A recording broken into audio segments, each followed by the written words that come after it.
Assalamualaikum warahmatullahi wabarakatuh. Shalom, Om Swastiastu, Namo Buddhaya, dan salam kebajikan. Kami dari kelompok 3, kelas A2, Farmasi 2022 akan mempresentasikan hasil dari praktikum yang telah kami lakukan tentang penetapan kadar flavonoid pada sediaan iklim. Kelompok kami ada Nur Fadila, saya Sri Fiafudin, ada Iqbal Hafiz Suhab, ada Dawang Syifa Quraini, ada Ridwan Nur Fadila, dan yang terakhir ada Laila Samsan. Nah, ada bahasan yang akan kita bahas pada presentasi kali ini, yaitu mengenai latar belakang, tujuan, dasar teori, metodologi, hasil pembahasan, kesimpulan, dan terakhir ada saran. Nah, yang pertama latar belakang. Kosmetik merupakan suatu sediaan krim yang sering digunakan pada bagian tubuh, di bagian luar tubuh. Nah, biasanya digunakan di epidermis, di rambut, di kuku, di bibir, dan organ kelamin bagian luar, serta gigi dan rongga mulut. Nah, kosmetik juga memiliki fungsi untuk membersihkan, meningkatkan daya tarik, memperbaiki penampilan, melindungi banyak permukaan kulit, mencegah bau tidak sedap di bagian badan, tetapi tidak termasuk untuk mengobati suatu penyakit. Nah, asam salisilat merupakan zat anti jerawat yang ampuh untuk membasmi jerawat. Nah, di mana asam salisilat ini dapat menghilangkan jerawat yang sudah tumbuh dan meradang, serta membuat kulit mati lebih mudah terkelupas hingga pori-porinya tidak terhambat dan menyebabkan tumbuhnya jerawat. Nah, di sini pada penetapan kadar kami menggunakan metode spektrofotometri UV-vis, yang dimana merupakan suatu metode penetapan kadar yang memiliki sensitivitas yang sangat tinggi dan dapat memberikan hasil yang akurat. Berdasarkan latar belakang tersebut, maka oleh sebab itu kami mengambil analisis ini untuk penetapan kadar asam salisilat dengan menggunakan metode spektrofoto UV-vis. Nah, ada perumusan masalah yang dapat kami ambil dari latar belakang yang telah dijelaskan, itu yang pertama, bagaimana cara menetapkan masalah dan menyelesaikan masalah penetapan kadar dengan spektrofotometri UV-vis. Dan dari perumusan masalah tersebut, maka tujuan dari praktikum kali ini yaitu mampu menetapkan masalah dan menyelesaikan masalah penetapan kadar dengan spektrofotometri UV-vis. Baiklah, selanjutnya ada dasar teori dari praktikum ini. Yang pertama, kita harus mengetahui apa itu krim. Nah, krim adalah persediaan setengah padat yang memiliki satu atau lebih bahan obat yang larut atau terdispersi ke dalam basis yang cocok. Krim dapat memberikan air yang mengkilap, berminyak, melembabkan, dan mudah tersebar merata. Lalu, krim merupakan persediaan yang relatif lunak, mudah menyebar dan berbentuk setengah padat yang seringkali mengandung lebih dari 20% air dan zat yang mudah menguap dan kurang dari 50% hidrokarbon. Nah, sebagai dasar obat, basis krim adalah emulsi yang diklasifikasikan menjadi dua jenis, yaitu krim yang dalam air dan krim air dalam minyak. Oke, di sini kita pakai krim asam salisilat, yang mana asam salisilat ini merupakan zat anti jerawat sekaligus keratolytik yang wajib diberikan secara topikal, dan ada pun struktur molekulnya sebagai berikut, bisa dilihat di gambar. Nah, bekerjanya dengan membaca struktur desmosol pada kronosit dengan cara menghilangkan ikatan kovalen lipid intraseluler di sekitar keratinosit. Nah, pemakaian asam salisilat ini pada konsentrasi tinggi menyebabkan iritasi lokal dan peradangan akut. Untuk mengurangi absorpsinya berguna topikal, maka asam salisilat tidak digunakan dalam jangka waktu yang panjang dan konsentrasi tinggi, dan pada daerah yang luas kulit dan pada kulit yang besar. Oke, kadar asam salisilat yang boleh digunakan itu tidak lebih dari 2%. Baik, asam salisilat itu memiliki pemberian yang halus, biasanya berbentuk jarum halus atau huruf halus putih dan rasa manis, tajam dan stabil di udara. Nah, bentuk sintetis warna putih dan tidak berbau. Larutannya itu adalah sukar larut dalam air dan dalam benzena. Lalu dia mudah larut dalam etanol dan dalam ether, lalu dalam air mendidih dan agar sukar larut dalam kloroform. Data ini sangat penting karena kita melakukan metode ekstraksi. Baik, yang selanjutnya ada spektrofotometri UV-vis. Spektrofotometri UV-vis merupakan suatu metode penetapan kadar yang memiliki sensitivitas yang tinggi dan dapat memberikan hasil yang akurat. Prinsip kerja dari spektrofotometri UV-vis sendiri adalah pengukuran serapan sinar monokromatis oleh suatu larutan yang memiliki gugus kromofor pada panjang gelombang spesifik dengan monokromator, prisma, atau mesin difraksi dengan detektor foto. Metode spektrofotometri UV-vis sendiri termasuk metode instrumen. Kelebihan dari metode ini adalah memiliki sensitivitas yang tinggi dan memberikan hasil yang akurat. Proses pengerjaan yang lebih cepat dan bisa untuk menetapkan kuantitas zat yang sangat kecil. Senyawa yang dapat dianalisis yaitu senyawa yang memiliki gugus kromofor. Alasan penggunaan dari metode spektrofotometri UV sendiri, penentuan kadar dengan memakai spektrofotometri UV ini dilakukan karena asam salisilat mengandung gugus kromofor dan ikatan rangka pada struktur kimianya, sehingga dapat dianalisis kandungannya di dalam satu sampel memakai alat spektrofotometri UV. Analisis dengan spektrofotometri UV sendiri bersifat lebih spesifik dikarenakan mampu mengukur kadar suatu zat dengan konsentrasi yang lebih kecil. Pada praktik kali ini, kami menggunakan metode ekstraksi yang berupa umumnya pemisahan bahan aktif dari padatan atau cairan menggunakan pelarut. Prinsip proses ekstraksi pelarut berpindah dari mold ke permukaan. Pelarut menembus dan melimpahkan massa pelarut pada permukaan padatan inert ke dalam pori-pori padatan. Dalam proses ekstraksi, terdapat beberapa faktor yang menentukan nilai koefisien perpindahan massa, kecepatan tekanan massa, ukuran partikel, suhu, dan sifat fisik padatan. Nah, ekstraksi cair-cair merupakan ekstraksi yang kami gunakan pada praktik kali ini. Dikenal dengan sebagai ekstraksi solvent atau larut adalah proses pemisahan fase cair yang memanfaatkan perbedaan antara larutan sumber dan larut ekstraksi. Prinsip dasar ekstraksi cair-cair itu suatu larutan dikontakkan dengan larut yang tidak dapat bercampur dengan mempunyai massa jenis berbeda dengan larut aslinya, sehingga terbentuklah kedua fase sesaat setelah penambahan larut. Baik, di sini harus didapatkan pada replikasi 1 dengan perhitungan larutan induk, yaitu dengan penimbangan 10,1 mg yang dibuat dalam 25 ml dengan larutan induk 404 ppm dan konsentrasi pada screening panjang gelombang 800,8 ppm. Hasil pada pembuatan kurva baku di sini ada volume induk yang diambil, volume total lagu ukur yang dipakai, konsentrasi dan absorbansi, dan kurva baku dan grafik kurva baku.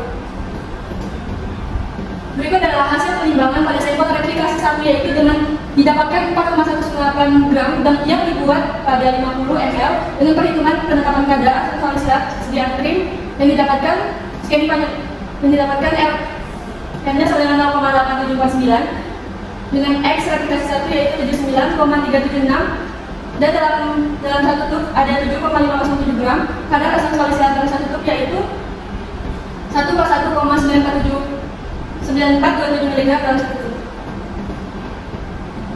Berikut adalah replikasi 2 dengan penimbangan 10,4 mg yang dibuat dalam 25 ml dan didapatkan larutan induk sebesar 416 ppm dan konsentrasi screening panjang gelombang adalah 83,2 ppm.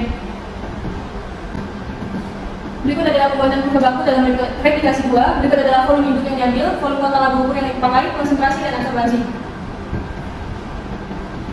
Hasil penimbangan sampel pada replikasi 2 ada sebesar 2,81 gram yang dibuat dalam 50 ml dan perhitungan penetapan kadar asam salisilat pada sediaan krim yang didapatkan X sebesar 0,922 dan X pada R0,922 adalah 41,525821 dan pada satu tub itu berisi 7,507 gram dan kadar asam salisilat dalam satu tub pada replikasi kedua adalah 212,557 mg dalam satu tub.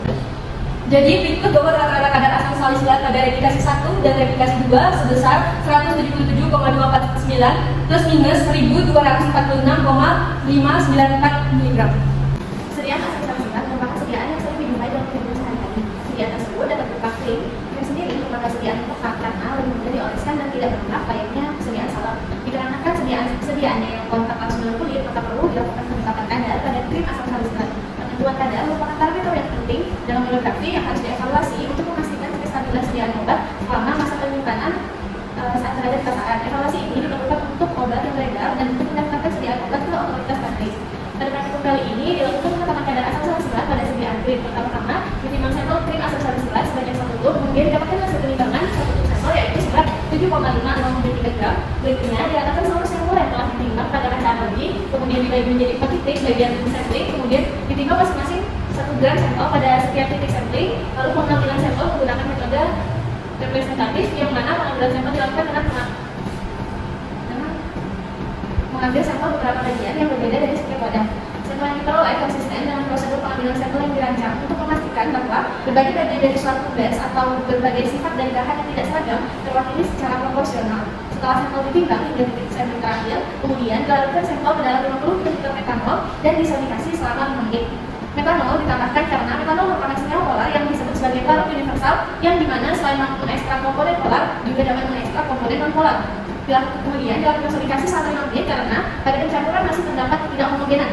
Prinsip dari sanitasi itu sendiri ialah menggunakan energi suara untuk menggerakkan partikel yang berada dalam suatu sampel untuk berbagai keperluan, contohnya seperti ekstraksi senyawa.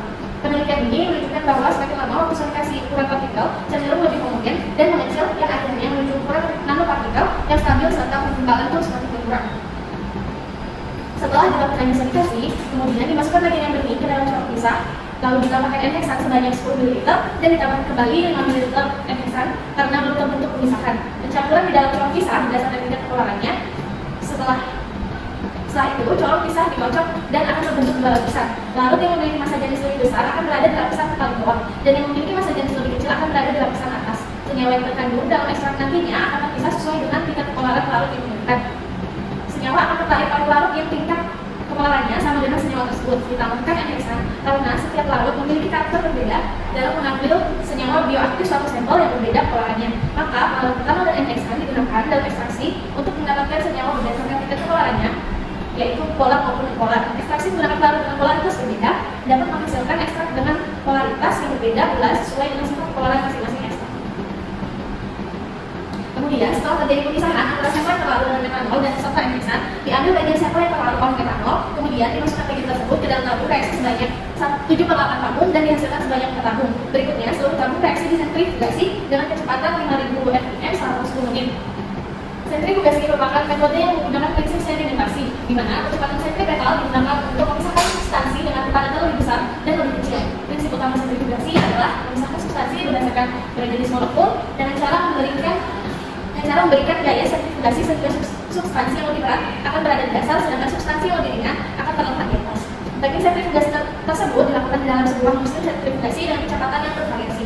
Langkah terakhir ialah mengukur kadar sampel dengan metode spektrofotometri UV-Vis yang hasilnya didapatkan berturut-turut rekomendasi 1 dan 2 yaitu 0,8759 dan 0,9222. Artinya nilai R tidak memenuhi syarat SM ini yaitu 0,995. Nilai 0,749 dan 0,9222 atau koefisien korelasi merupakan nilai yang menunjukkan hubungan yang linear antara dua variabel yaitu konsentrasi dan absorbasi. Nilai R yang baik menandakan bahwa kurva antara konsentrasi dan absorbasi akan linear, di mana peningkatan konsentrasi berbanding lurus dengan peningkatan absorbasi. Nilai R yang ideal adalah mendekati 1, didapatkan hasil kadar sampel per satu tutup berturut-turut yaitu 1,1,9427 mg dan 21,557 mg dengan standar deviasi dalam sampel adalah 1246,594 mg. Jadi rata-rata asam salisilat pada krim tersebut adalah 177,249 plus minus 1246,594 mg. Baik, kesimpulan pada fakta kemarin ini adalah bahwa uji kualitatif dan kuantitatif senyawa asam salisilat sedianya dapat dilakukan dengan metode ekstraksi cair-cair. Hasil dari uji kualitatif dan kuantitatif senyawa asam salisilat pada krim menunjukkan sampel berwarna kuning dengan kadar senyawa asam salisilat pada sampel dalam satu tub. Didapatkan hasil per satu tub berturut-turut yaitu 141,9427 mg dan 212,57 mg dan standar deviasi dalam sampel adalah 1246,594 mg. Jadi, kadar rata-rata asam salisilat pada krim adalah 177,249 plus minus 1249,594 mg. Nah, saran pada praktikum kali ini yaitu praktikan harus memahami langkah kerja dengan benar agar tidak terjadi kesalahan pada saat praktikum serta dapat mengerjakan praktikum dengan teliti. Nah, ini adalah referensi yang kami gunakan. Baik, sekian presentasi dari kami ucapkan molete. Gracias, merci. Xie kamsahamnida. Syukran ala Assalamualaikum warahmatullahi wabarakatuh.